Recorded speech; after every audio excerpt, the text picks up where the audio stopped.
Good afternoon, everyone, and thank you for joining the Virginia LERA chapter for today's virtual session. I'm Sarah Miller-Espinosa, and I'm a member of the Virginia LERA board, as well as a labor arbitrator, mediator, and organizational ombuds. In today's topic, organizational ombuds, who ombuds are, what ombuds do, and how ombuds benefit the workplace, is close to my heart because I know the positive impact these programs can have on workplaces. Today, we're fortunate to have two esteemed ombuds with us to present, and I'd like to introduce them at this time. First, we have Geetha Ravindra, who is the Vice President for Ombuds Services for the McCammon Group and has over 30 years of ADR experience in international, federal, and state organizations. She served as the in-house mediator and ombuds for the International Monetary Fund and the Center for Global Development, and was the Director of Workplace Relations for the U.S. Court of Appeals for the Fourth Circuit. Geetha is an International Ombuds Association certified organizational ombuds practitioner and a Virginia Supreme Court certified mediator. So thank you for being here with us today. We also have Julie Weber, who is the ombuds at Brown University. Julie joined the Brown University community in March 2020, having spent much of her career focused on helping people navigate their way through conflict in a variety of settings. She is an experienced ombuds and mediator who also has worked as an employment lawyer, employee relations and compliance manager, and policy specialist. Julie earned her undergraduate degree from Columbia University and a JD from Boston College Law School. She is also a certified organizational ombuds practitioner. For today's presentation, I'll be monitoring the chat, so if you have any questions, please type them into the chat box, and we're going to make sure that we have some time to answer your questions at the end. Also, at the end of today's presentation, I'll have some announcements about some other Virginia LERA sessions and events that you may want to mark your calendars for. So at this time, I'll turn it over to Geetha and Julie. Thank you, Sarah. Good afternoon, everyone. So happy to be here and looking forward to spending the afternoon session here with Julie to talk to you about the ombuds role. So I guess I'd like to start with beginning with a definition of what is an ombuds or who is an ombuds. It's a bit of an unusual term if one has not heard it before. It's actually a Swedish word that means representative. And in the 18th century in Scandinavia, it was an appointed official who was charged with basically evaluating or researching complaints against public administration. This role of organizational ombuds, which we'll be talking about with you this afternoon, came to the United States in the 1960s and is used largely, began largely in the universities, and then federal executive agencies began developing these offices. And then in the 70s, a lot of corporations. And today, it's literally across all sectors that you'll find organizational ombuds offices. And Julie and I, again, are going to talk to you more about what our role is, but just very high level, broad level. An ombuds, an organizational ombuds specifically, is an individual that helps managers and employees within an organization or company, or in a university setting, faculty, staff, administration, and students, address conflicts in an informal manner. So an ombuds is basically an individual who provides a really safe space for individuals, and we call them visitors, to share and raise a workplace concern and to be able to discuss it and consider potential options for resolution without any fear of retaliation. Ombuds generally are trained in conflict resolution skills, and so they are trusted neutrals who bring that background and expertise to supporting the visitor in considering, again, how best to address whatever it is the issue is that brings them to meeting with the ombuds. The Ombuds is not intended to be a replacement for HR. In fact, we are really a complementary resource for HR, for legal, for compliance. And what we find is that where we have Ombuds offices, we really are able to help promote and support a healthy, positive, and safe work environment. So that kind of in a nutshell is kind of the role of the Ombuds, and we'll dig into it much more deeply here. Okay, move to that next slide. That'd be great. Yes. Thank you. There we go. So thank you for that, Geetha, and thank you everyone for being here and giving us this opportunity to talk about the Ombuds profession. I know Geetha and I and Sarah as well, we are just passionate about this profession and are so excited to share this information with you today. And really important, one of the most important things when we're first learning about an Ombuds and what they do and what they are, is really to learn about how they operate. And we actually operate pretty uniquely. The International Ombuds Association that oversees the organizational Ombuds profession mandates through our code of ethics and our standards of practice that we adhere to these 4 principles that you can see here. And so I'm going to walk through these principles now. And a 5th principle, which is not up on this on this slide, I just want to also underscore too, which is our voluntary. It's voluntary. Coming to the Ombuds should never be something that someone's mandated to do. We're here as for anyone within the communities in which we serve, if they choose to come to talk with us. So that's another piece of this. But the impartiality piece, basically what that means is we sort of use that word impartiality or neutrality. It means we're unaligned. Right? We don't take sides. We're not advocating for one person or one idea or one outcome over another. So as we say to folks, we're here to hear all different perspectives. The second principle here is independence. We are separate and apart from other parts of the organization. So we're not in another department. As Geetha has just shared, though, we're not sort of there in an adversarial way, we're there in a supplementary way. And we're there to support the other offices in the ways in which we work. And the third and very, very important of these principles, of course, they're all important, but I think the confidentiality piece is one that might be the primary driver of why people come to an Ombuds office, at least the first time they come, is the fact that our conversations are confidential. It's not just our conversations, actually, it's also the identities of the visitors who are coming to speak with us. They're also confidential. And there are several exceptions to that confidentiality, and we share those up front the first time we're meeting with a visitor. Those exceptions are things like imminent risk of serious harm. So it's a really high threshold. And it's basically things like a public safety exception. Again, we share this with the visitor before they start talking. In those cases, we do have discretion to break that confidence. And another exception would be if we received a court order. Lastly, this informality piece is super important as well. We're off the record. We don't keep case files. That informality piece also means that we're not a legal agent of notice for the organizations in which we work. So if someone were to file a lawsuit within our organizations, it wouldn't be sufficient through the legal process to effect that notice by coming to our offices because we're too informal.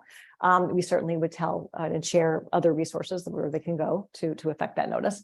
But that informality also means that we're not allowed to be part of formal processes. So sometimes people will come and they say, can you come with me to a grievance process or a disciplinary procedure? We are not allowed to do that. We're not allowed to arbitrate. We're not allowed to do those formal types of activities. And so with it, all of these principles together really sort of render the office a place where people go and they feel psychological safety. They feel like they can come and they can speak freely. Geetha mentioned, that they're not concerned about retaliation. And they see the Ombuds office as a trusted advisor where they can come and brainstorm and think through the different kinds of conflicts that they're experiencing. Thank you. Thank you so much, Julie. And so we've kind of told you a little bit broadly, right, what the role of the Ombuds is and those key principles that we adhere to in providing our services. I'd like to kind of shift a little bit here to talking a little bit about the why. Why ombuds? Why is this relevant today? And as all of us know, literally over the last few years, it has felt like a roller coaster, right? The world of work has completely changed. In 2020, we all literally had to shut down and move to a more remote working model, which gratefully due to technology, we were able to do beautifully for the most part. And then in the last couple of years, what we're recognizing is that there is more of an interest in a hybrid model. So colleagues, in organizations are working some in the office, some at home. And so managers are in essence trying to develop connection and communication and oversight and support to teams that are really not co-located anymore, right? They're all over the place regionally, and again, it looks very different. What we've also seen, of course, is a lot of reflection. Employees, all sectors are reflecting on what's important: well-being, priorities, life. And we saw what has been described as the Great Resignation. Many people actually left their jobs. In fact, one research article noted that in July of 2022, we saw 5.9 million total separations. That's huge. That's a lot of people leaving work. We also, sadly experienced the death of George Floyd, and that brought about greater focus and attention on social justice issues. So many organizations now are focusing very much on diversity, equity, and inclusion initiatives. We are also seeing that there is an issue with engagement. In fact, a Gallup poll from 2022 notes that only 21% of employees are truly engaged. That's kind of a small number. And so that reflects concerns about morale and productivity and professional development opportunities and communication. And so suffice it to say, the last few years have been tumultuous for all of us. And organizations are really in a place of trying to manage how to retain good talent, be supportive of the well-being of their employees, and creating a positive work environment that allows people to thrive. So that's kind of, in a nutshell, a little bit of what we all know we've been experiencing of late. Thank you, Geetha. Yes, and why do we need an ombuds? Well, we were just talking about, Geetha was just sharing all of the many changes that we've all undergone these last years. Conflict, though, is something that was there and has been there, I think, for a very, very long time, as long as we human beings have been on the earth. And it's something that's inevitable. And in a workplace where we have interdependence between and among roles and people, having conflict is just sort of a day-to-day sort of eventuality. With that, when conflict is not managed well or not addressed, there are a lot of costs. There are financial costs, there are human costs. Some of these are things like time wasted. You can see in this first bullet talking about how many hours employees might spend in conflict a week. And you can imagine that some of those hours may well not be directly addressing conflict, but they're rather talking to others about the conflicts that they're having. And you can imagine those sorts of dynamics where the conflict is still not getting addressed, but now more and more people are sort of engaged in the discussion and what happens to productivity and engagement and other things at that time. And of course, the huge financial cost of unaddressed or poorly managed conflict. This study talks about $359 billion a year lost in productivity when we're talking about conflict within the workplace.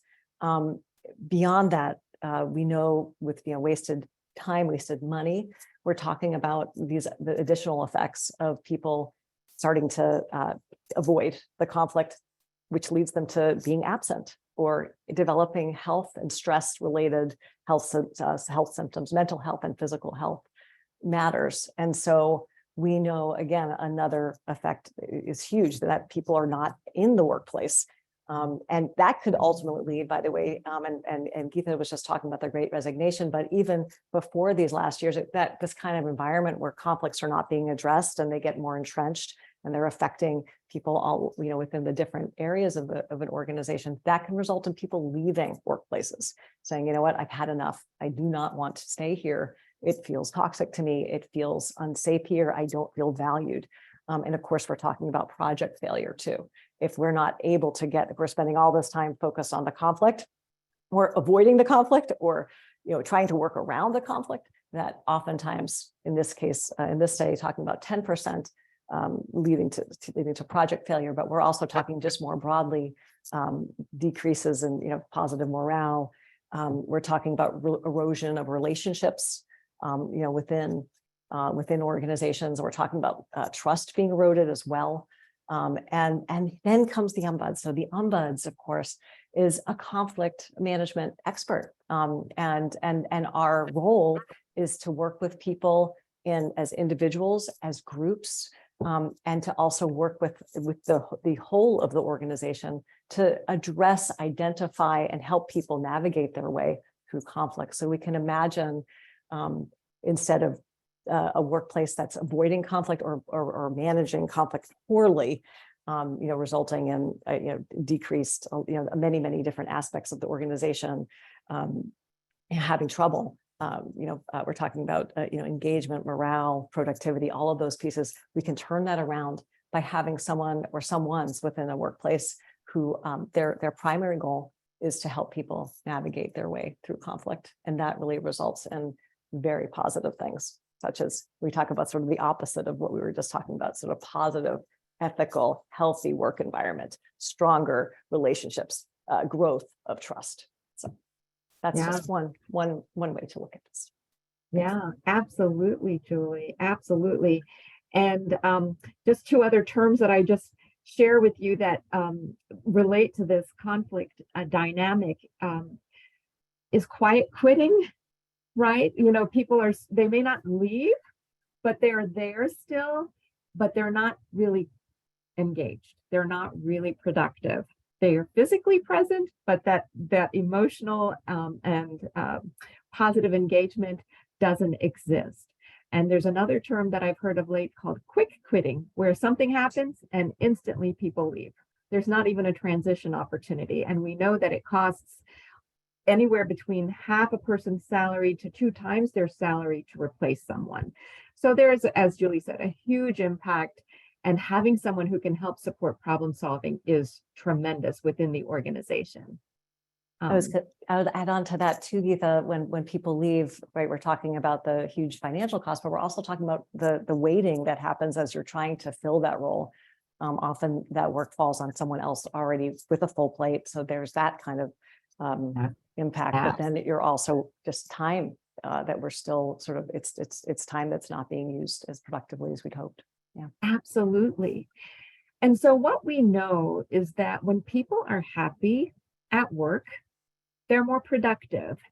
And what we've seen, particularly in these recent years, is a visible increase in employees prioritizing the workplace culture in deciding where they want to work. And so workplace culture is, how we interact with each other, but also more importantly, how we interact with each other when there's a conflict. It includes the organization's values, its mission, its leadership style and approach, its communication style and approach, its problem-solving approach, its philosophy. And so employees have very explicitly, particularly again of late, made it very clear that they want to work in an organization that is in alignment with their core values, and in an organization where they feel a meaningful connection to the mission, where they know the work is impactful, but also where they feel valued, where they feel acknowledged, where they feel supported. And all of us, Julie was just referencing how sometimes when there is high turnover, one person can be doing more than one job. And so burnout is very, very prevalent. It was always there, but we're seeing more of that now. And while working from home is a wonderful luxury, or the hybrid model, many employees have noted that the lines are blurred between home and work. And so we never really stop working because our computer is still there. And so that opportunity to constantly work exists. And so there is an increase in the stress and feeling overwhelmed and overworked. And so in order to promote and support a positive workplace where we can retain good talent, organizations have to recognize how important employee well-being is. And creating structures and resources like the Ombuds Office can support providing something that Julie alluded to a minute ago, psychological safety, a place where people can speak up, can share their concerns, and feel that they can have support and resolution without having any negative consequence attached. And so our goal is ideally to create an environment where people can flourish professionally and personally. We want and hope that our employees can feel that they can be their best selves, bring their best work to the work environment, and that they are supported in that way. So I don't know, Julie, if you want to add anything, otherwise I'll. That was great. And I will say too, in the Ombuds office, and not just in my Ombuds office, but in many other Ombuds offices, these are the kinds of things that we're hearing about again and again and again on a pretty regular basis, that people are looking for a greater opportunity to have, to be able to balance their home and their work lives, that people are looking for an organization that has similar values to them. So all of those things are things that I've heard about, firsthand again and again and again. And I know a lot of my Ombuds colleagues have as well. So how can an Ombuds be helpful? An Ombuds can be helpful on many, many different levels. We talked about the extraordinary constellation of changes and factors and experiences that we've all had over these past years, which have just created just a more complex work environment, and also resulted in sort of more complex conflict as well. And what the Ombuds can help do is again, support on a number of different levels. One way that we support is we're helping folks, and again, visitors who come to our office, understand what options are available to them. I often note that when visitors come in, they sort of think they have a binary choice, like I'm going to go do this, or I'm going to go do this. And as we sort of talk together and they share what they think their issues are and what their goals are, many times there are a number of different options that they could pursue. And we sort of put those on the table, the proverbial table, and we sort of talk about them together. And those options can be, we often talk about a continuum, informal choices over here, options over here, and we sort of work our way towards a more formal options. And so I think that's a very important thing. A lot of times visitors are not even aware that, wait a minute, I could have a conversation and do that. Or wait a minute, there's another office I can go to that would be really helpful with this. Or wait a minute, the Ombuds office does provide an informal facilitation if we so desire. So there's all those different kinds of things. And as Ombuds, part of our role is to work with folks in that option generation and analysis of sort of whether those are and sharing with the visitor. And again, the visitor is empowered to make their own choices. We're not putting our own ideas. We're not sort of trying to influence and tell them you should do this, that, and the other thing. We're saying these are some of the options that come to mind. And we, in talking with the visitor, we allow them to determine what, and it is their role. And we were really clear with that they're empowered to make the choices that they'd like to make. Right now, too, I'm going to guess that many of you on this call are aware within your organizations that people are really full. And so oftentimes managers are saying, I can't do this right now. Can you help me? Right. There's a time sensitivity to this, or maybe there hasn't even been a chance for the visitor and the manager to have a conversation yet. So we're here also in that regard as well. Going back to that psychological safety that Geetha and I have been talking about, the place, the Ombuds office is intended to be a place where people can ask questions, admit they make mistakes, talk about sort of half-baked ideas that they're not really sure that where they're going with it, where they want to go with it. but that the Ombuds office is a place you can come and just share. And I'll say that that's something that I hear from a lot of folks too. And I know my Ombuds, and I guess Geetha and Sarah have heard this as well.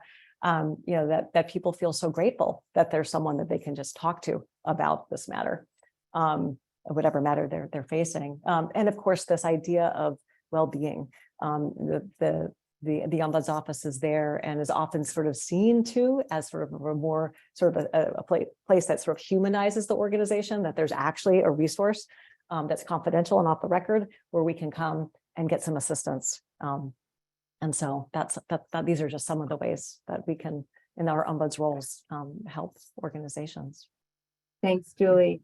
And I just want to put an exclamation on the point Julie made about humanizing the organization.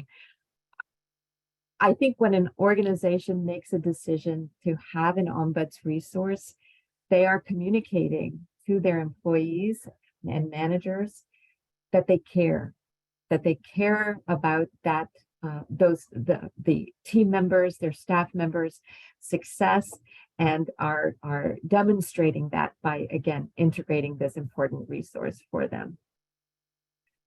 And I would like to just dive a little bit deeper into what Julie has highlighted as some of the ways the Ombuds can help an individual visitor who's coming to see them. First and foremost, I'll say that our goal is to be as responsive as quickly as possible to anyone who reaches out to us.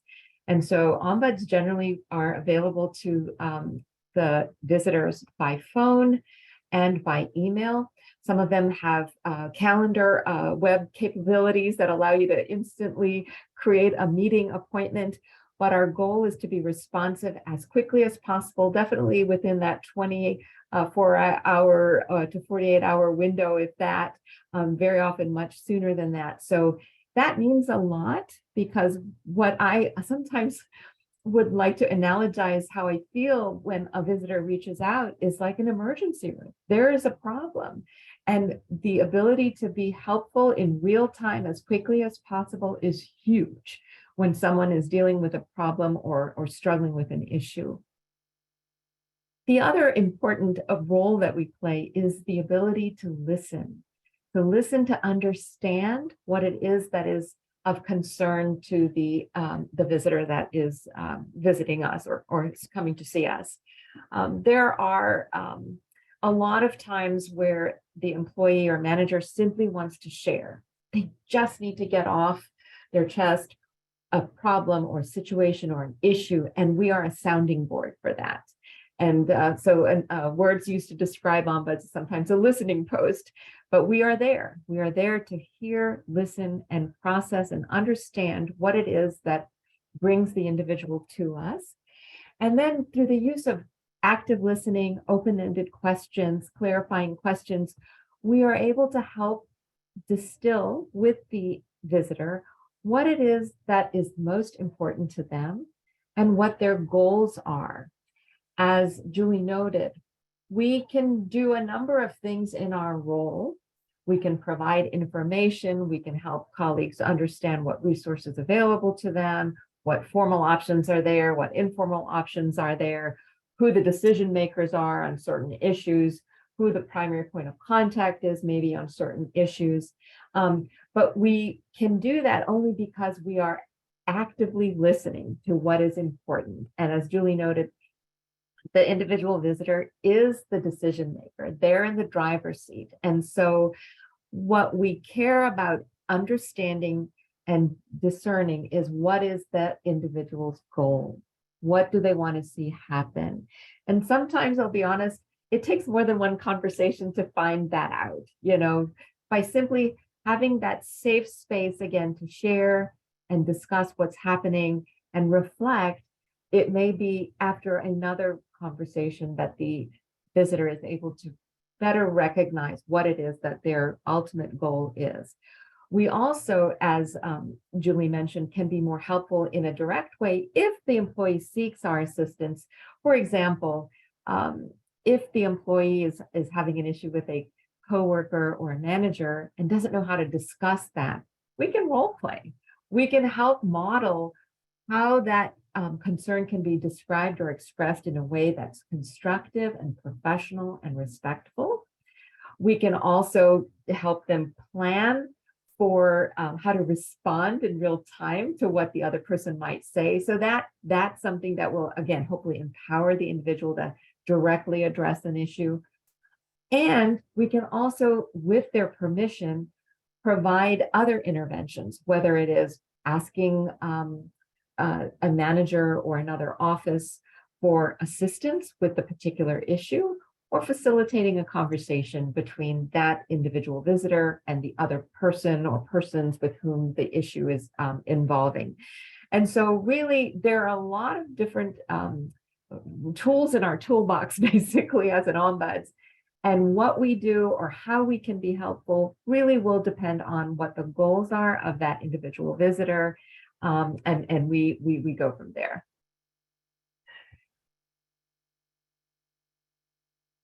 Thank you, Geetha.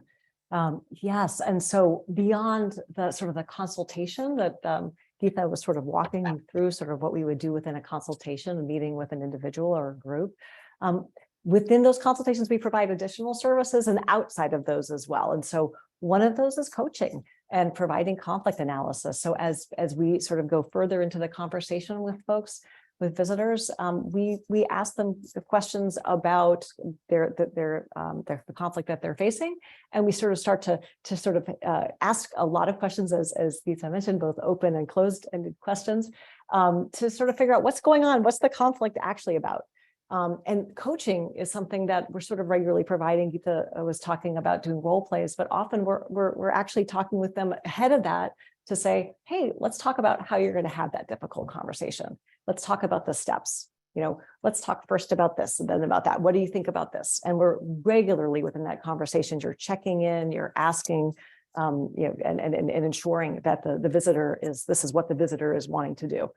And in addition to that, we collect data. Now we do that in an anonymized way. That serves lots of purposes. The main one is that we're sort of learning as we go about where the issues are. That could be what kind of issue it is. Is it something that's recurring? Is there a pattern that we're seeing? Is there a particular place within the organization that these issues are occurring more often than in others? And we do that for our own learning and also to share some of that learning. Again, always in an anonymized way, we're collecting that data, and even in the sharing of that data, which we can do through our annual report or through our upward feedback that we do as well, always thinking about confidentiality as well. We're also training on a regular basis. I can share that last week I presented a workshop on successfully managing conflict to staff. A couple of weeks before that, I shared a workshop I presented on how to have a difficult conversation with chairs and directors. And we're regularly talking about things like how to give and receive effective feedback, and bystander training and active listening. Those types of skills are things that people are reaching out to us and saying, hey, can you come to our department or our group and share this with us? I was just talking about that upward feedback piece too. We talked a lot about sort of helping the individual or helping a group, but we're also helping the organization more broadly when we can share with leaders within that organization, hey, we've noticed something. There's something that we're seeing. We want you to know. It's sort of helping sort of with risk, helping sort of with reputational risk or other kinds of risk, and also just, and keeping them abreast, again, all the while thinking about confidentiality.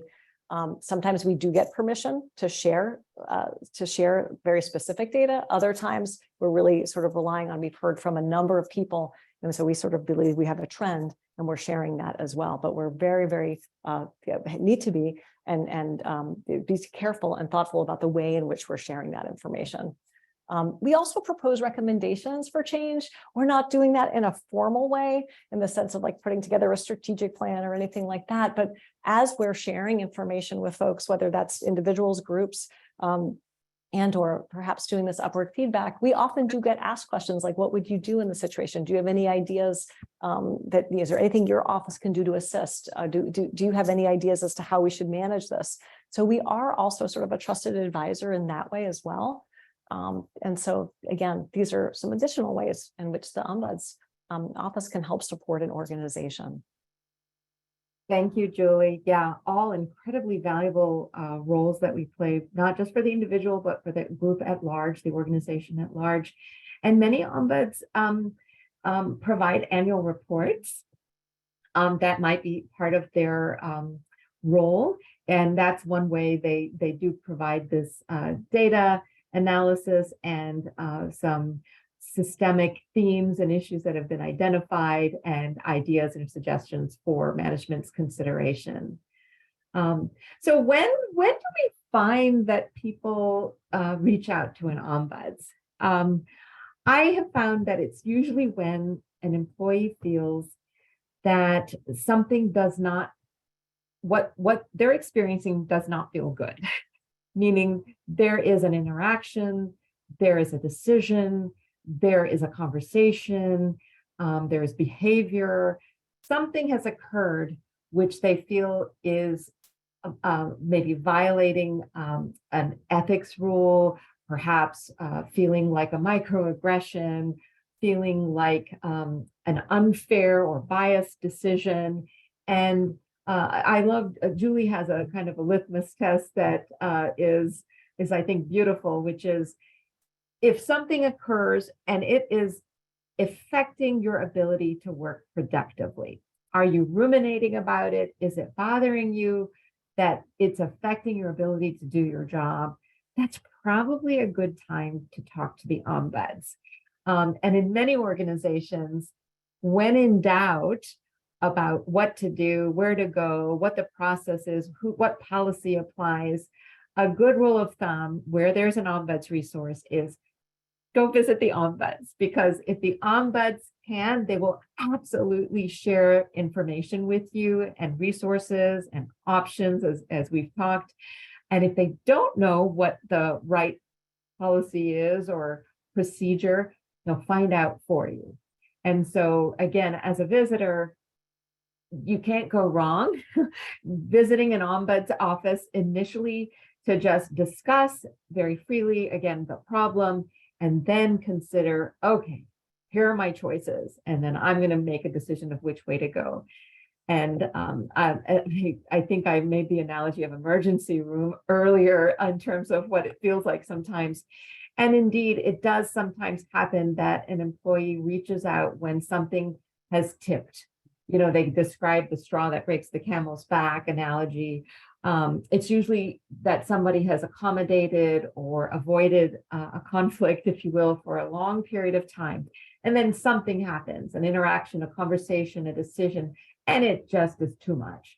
And the employee is traumatized, is distressed, is frustrated, is scared. So many different emotions are happening, and they need a safe place to talk. And so when an employee doesn't know what to do, needs a place to talk, needs help thinking about options, wants to be able to problem solve, but doesn't know how to get started, might even be ready to go formal, disagrees with the decision that's been made, is scared they might lose their job. I mean, all kinds of things. That's usually when we see that they will visit the ombuds. Yes, and Geetha, I wanted to add as well that oftentimes people will say, you know, is it okay that I come now? The conflict's been going on for a really long time. Conversely, they might say, is it okay if I come now? I'm not even sure there's a conflict yet. And anything in between those. And so really we're here for any conflict and any sort of amount of time that conflict has been brewing or has been sort of been how long that the conflict has been going on. Absolutely. Absolutely, I agree. Yeah. And just as a general rule, the earlier in the life of a conflict one visits us, the better usually, because we can try to address it more constructively. The longer a conflict lives, the kind of more difficult it gets. Not that we can't do something constructive and problem solve at that point, but generally our hope is that as early as possible, that a conflict is addressed, we can try to do something constructive with that informally. Absolutely. And a big part of that too is, again, we're sort of going back to the cost of conflict, when we can sort of address those issues early. we're saving time and money and lots of sort of emotional energy for everybody. Yeah. So in other ways that we support the organization, we talked about sort of the Ombuds office sort of representing sort of the human side of an organization. We're regularly conducting outreach. So we're going across our organizations and saying hello and introducing the office and sharing sort of what we do. And oftentimes I do hear people say, wow, there's an office that's what you do. Like that's what you do. You listen to us and you could be there to help. I'm like, yeah, that's what the office is. And people feel so grateful to the organization for prioritizing that. We're also, we talked about further or a little while ago about what happens when we don't manage conflict and what happens sort of with productivity and engagement. But of course, we're helping to enhance those things. We're working in that other direction when we're there to help people address conflict. And we're there to help support things like retention, of course, too. We're an early warning system. People call us like the smoke detector or the canary in the coal mine. But oftentimes we are bringing something to leadership that they haven't heard about before, or maybe even just it doesn't have to be leadership. It could just be the supervisor in a department that's really important that they hadn't heard about before. Other times, by the way, where we might be bringing something to somebody that they have heard about before, but it sort of reinforces, wait, there's more data on this, right? We really appreciate your coming forward because we didn't know if this was really prevalent. Now we're hearing from you in addition to this other areas. So that's really important to note. And as Geetha was saying earlier, we're not, I was gonna say, we're not sort of there in place of any other part of the organization. We're there in a complementary way. In fact, I would say, and I think I'd love to hear Geetha and Sarah what their thoughts are on this, but I really think that the Ombuds role really is a collaborator with these offices where we are independent from these offices, as we said earlier, but we really are there to work hand in hand. And so oftentimes one of the options that I'm talking about with folks is, hey, the HR office, you might want to go to the HR office if you're talking about a formal complaint or you want to have some sort of consultation with HR. You might want to, let me tell you about this grievance process. Here's the website, right? Or let me tell you about the compliance office. And they're often referring folks to the Ombuds office as well. They're often saying, we'll get a call that says, listen, this came up through our through our system. And, we think it's actually something that seems more like a facilitated conversation. We're wondering if that would be okay for you if we sent those folks to you. And of course, we're always mindful of the fact that it's voluntary. So if that were the case that someone's asking us if we have capacity to visit with folks, we'd say yes. And also before we engage in any kind of work with them, we want to ensure that they're there voluntarily, right?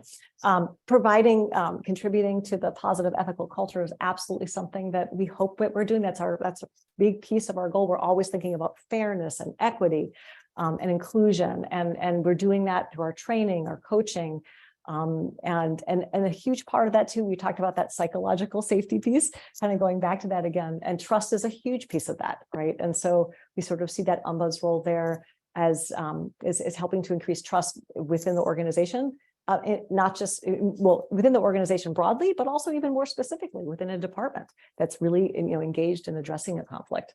And lastly, we're addressing conflicts informally, as we talked about earlier, and so that saves time and dollars and emotional energy, as we talked about. And we're regularly talking to people about different policies and practices that are relevant to the matters that they're bringing to us. So we're identifying a policy as they're coming in to say, oh, wait, this, did you know that we have a policy on this?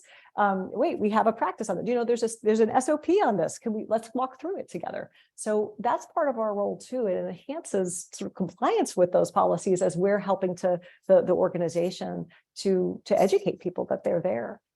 So again, these are some other ways in which the Ombuds can help support an organization. Thank you, Julie. And I would just echo everything you said about how we collaborate with the other offices and resources in the organization. EAP is just one other resource office in addition to HR and legal that we often refer visitors to and might get referred to from as well. Yeah. So Absolutely. kind of the flip of what Julie was just sharing in terms of what we do offer, what we don't do. Just to reiterate, we are not an office of notice. Really, really important. to note this because our superpower, if I can frame it that way, is confidentiality. We are the one office, one resource that employees and managers alike can come to and speak freely, and it does not put the organization or university on notice that the individual has raised a concern about harassment or discrimination and that type of thing. And this allows us to help support, again, the problem-solving process for the individual in that moment. And it's huge. It is huge for employees because having that safety, a place where they can reflect and consider their choices, matters a lot when they're dealing with very highly sensitive and difficult matters. And the visit to HR, for instance, or legal, of course, requires a more formal response. It does not if they were to come to visit the ombuds and talk about an issue like that. Of course, as ombuds, as Julie has noted, we will share with that visitor all the formal reporting mechanisms. And very often employees will, based on the discussion, choose to then make a formal report. But we are not that office of notice. We are not a requirement, meaning employees don't have to, it's voluntary, as Julie mentioned earlier. Employees don't have to visit the ombuds before they use a formal process. No one will know that the individual has visited us. We are not an office of record. We do not keep any written documentation of folks who come to see us, their names or the discussions that we're having with them. We are neutral and impartial. So we are not advocating for either the managers or the employees. And this is something that we sometimes have to say more than once, because there is perhaps a hope that is expressed that, oh, you're going to help me. We will in the role that we have, but we are not an advocate for anyone. And that does help us be effective in our role. We don't do formal investigations, issue reports for the organization formally, and we are not involved in any decisions or grievance processes. We should not be subpoenaed to testify in any of these formal processes. And so essentially, we are that informal, off the record resource, which allows for that psychological safety we've been alluding to. And that is a nice complement to all the other important formal channels within an organization. Geetha, I was going to say, at one point, I was told by a visitor that the Ombuds office, people sort of see it as sort of someone who's wearing a red cape. People in the office wear these red capes and they kind of swoop in and they can advocate. And so I really want to underscore your point that we're regularly sort of sharing with people that's actually not what we do. There are ways we can assist and support, but we do not advocate. It's not an uncommon for someone to come to the office and say, can you be my witness? Can you be my representative in this hearing? And so regularly we are, through this outreach that we're doing, we're sort of, talking about the ways in which we work, but very much in real time when someone's talking to us about, thank you so much for being my advocate. Like, well, actually, I'm not your advocate, but I am your ombuds. I am the ombuds here for all the people that we serve. But those are really, really important points. Thank you. And of course, the types of issues that are brought to an ombuds, you can see this is a wide array. Really, people can bring anything to the ombuds office. We talk about people coming to bring issues that arise out of the organization in which they're in, or they could be issues that come from outside. There are external things that are going on that are affecting the visitor within the organization. So really you can see here, I want to touch on the supervisor-supervisee relations piece, because that is commonly the most prevalent issue for many ombuds, we call those evaluative relationships, where the person who's evaluating and the person who's being evaluated, they're having conflict. We know this is a very common source of conflict and a common area of conflict. And certainly it goes beyond supervisor, supervisee, and certainly in an academic setting, it could be faculty, student, mentor, mentee. And so you can see that just that evaluative relationship is sort of one in which there's likely to be conflict. You have different people with potentially different work styles. There's a power differential. So these are the kinds of things that we see a lot. And we see people in both the evaluative relationship as well as the one being evaluated. So it's not just one side or the other are coming to talk with ombuds. It's also not uncommon that both parties are coming to us and they don't even know that the other party came to us. And so we keep that confidential unless one of them wants us to tell the other. So that's important to note. I also wanted to highlight the performance appraisal piece too right now, because we're in, I know where I work, we're in performance appraisal, we're in the season right now when those are happening. And so one of the ways that I've been sort of supporting the effort through the Ombuds office is, I'm offering, and I have for the last bunch of years, a training on, Ombuds best practices on how to have these performance appraisal discussions so that the discussion itself can be productive. And so that's just, another example of the kinds of things that Ombuds can assist with. Certainly these last years, safety has been, many of these issues certainly have come up, but safety with these COVID years has been really another very prevalent area of concern. Yeah. So, but really you can bring anything to the Ombuds office. And if we feel like it's something that's not something that we know a lot about, we'd find another resource. And I think that's the other piece, that people know that if we don't know or have an understanding of something, that we can help people find those resources. Yeah, absolutely, Julie. Thank you. Geetha and Julie, I just want to make sure, I'm just going to inject a question in here because we have about 8 minutes left, and I want to make sure we get to this question, and then I'll have another one after. So we have a question in the comments here. I'm curious how concerns about and the reality of retaliation play into this. I'm sure employees worry about that. Can you assure them that retaliation won't happen? Does it happen at times? And do you get involved in those situations where it might have occurred or an employee believes that it has? I'll start, Julie, and please share.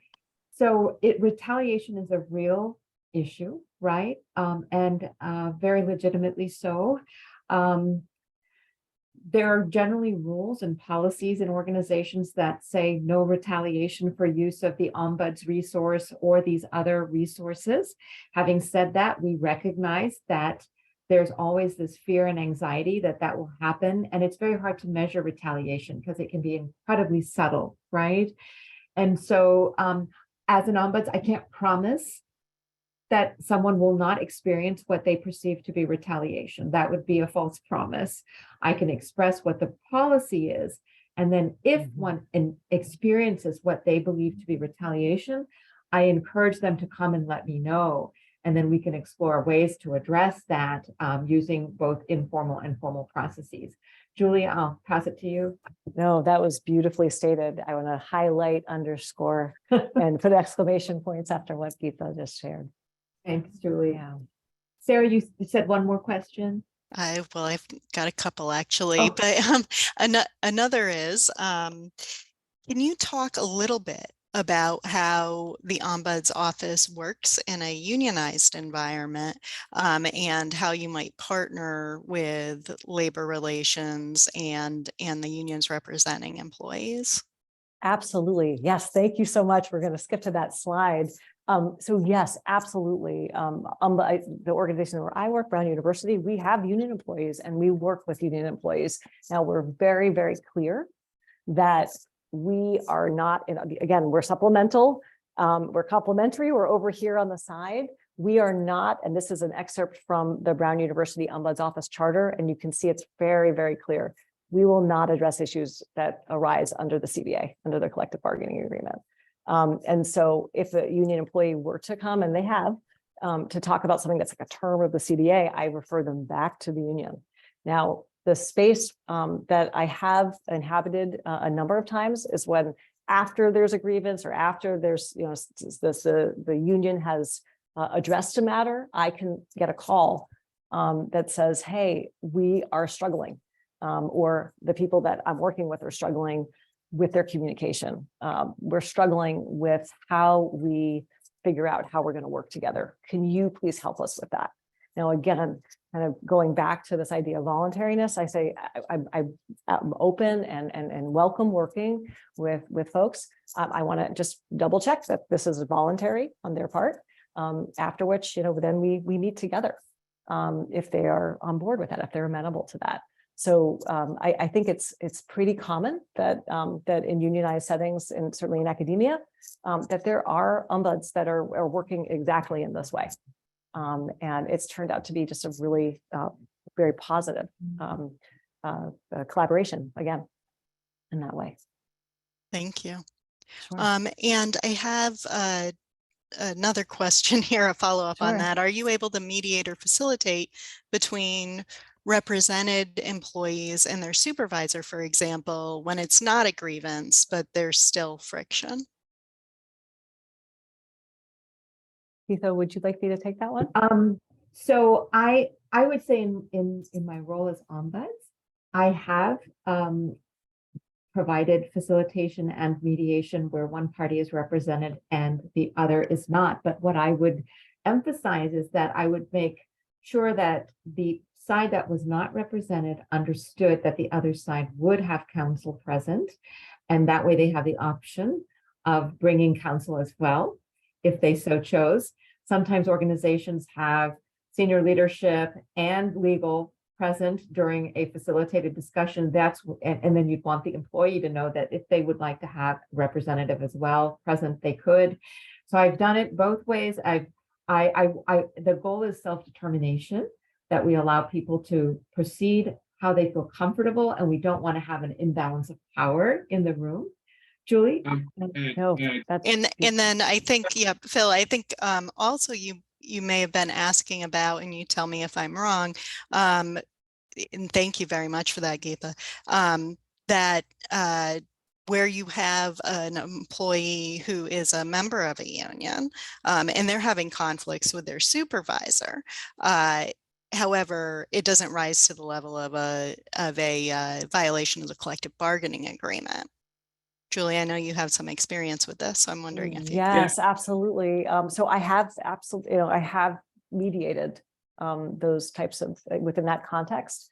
Again, ensuring that it's not covered under the collective bargaining agreement, ensuring that the participants know that it's voluntary, and being really clear about sort of what we're focused on. So we're focused on communication, we're focused on how we're treating each other, in the day-to-day.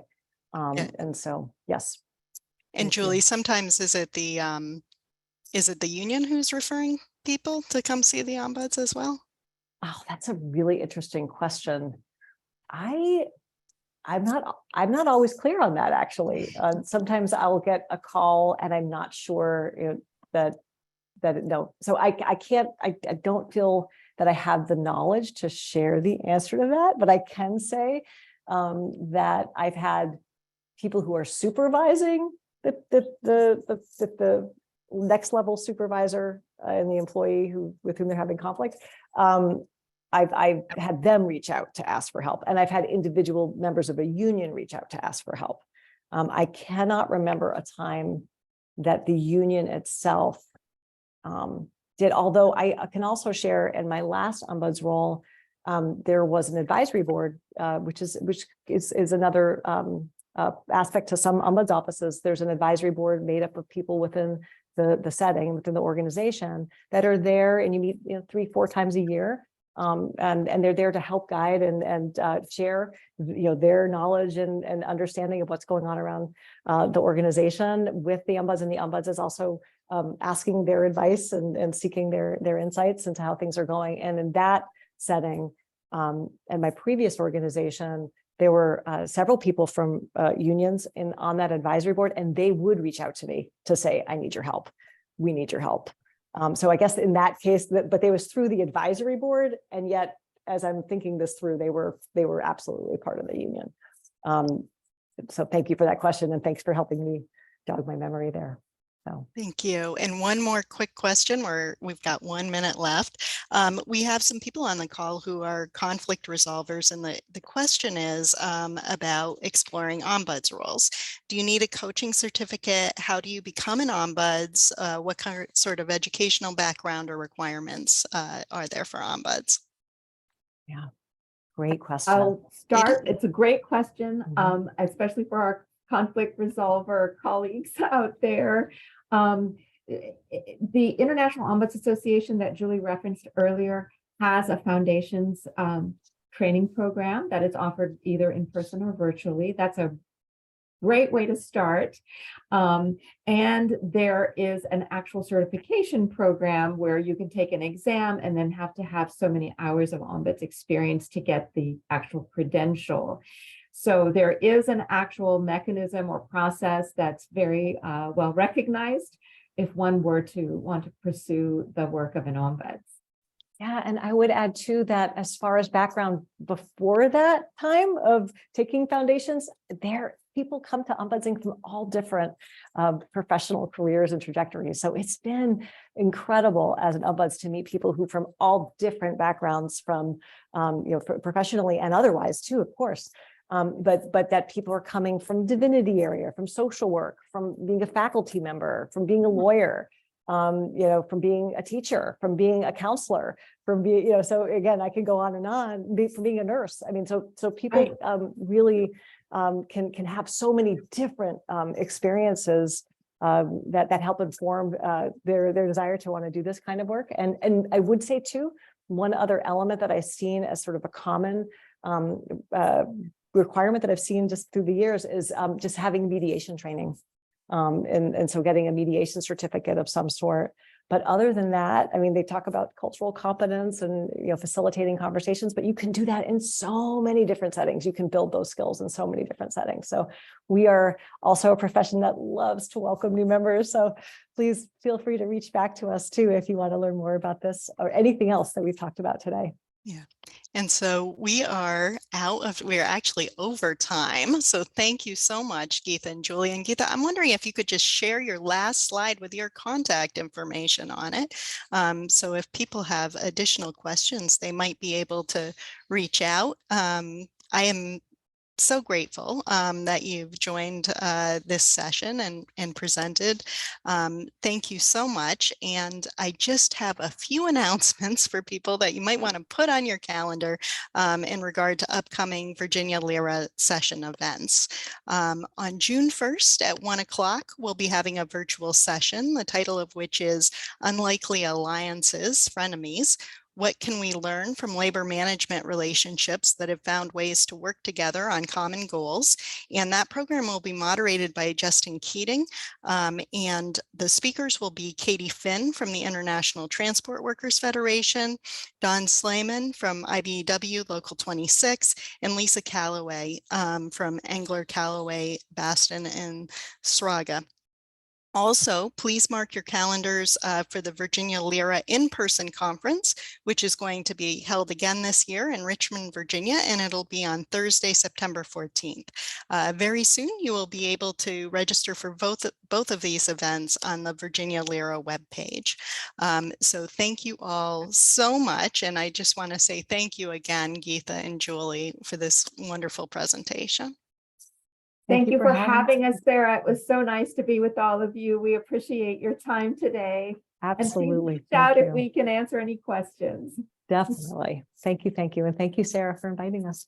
Okay. Thank you. And do remember, if you join the Virginia LERA chapter, you'll also have access to the recording of this session and all of our previous sessions, as well as the PowerPoint. Thank you.